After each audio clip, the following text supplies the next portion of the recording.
we're going to be going over problem number 80 from chapter 2 today, which talks about a car traveling at a speed of 30 meters per second, and then the minimum stopping distance for that is 60 meters per second, and that's including the reaction time of 0.5 seconds on average that a person will take to even slam on the brakes in the first place. So it asks us two questions: one, to make a position graph, a position versus time graph, and then two, to calculate how far the minimum stopping distance for a car going 40 meters per second would be.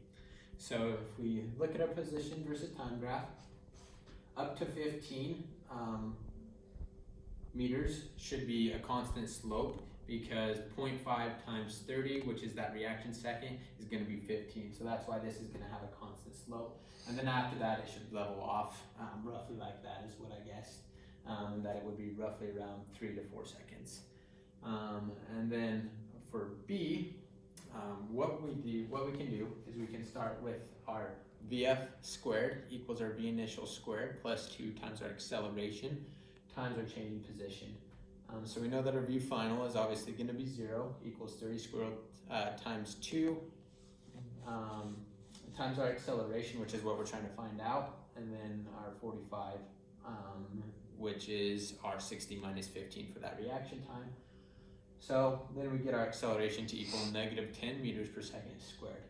Now we can use that to plug that in for our equation when we're trying to find out for 40 meters per second squared. So this one we have 0 equals 40 meters per second, 40 squared, times 2 times our acceleration of negative 10 equals our change in position, which when we solve for delta x, that equals 80 meters. But here's a problem: that doesn't calculate for the 0.5 seconds of reaction time.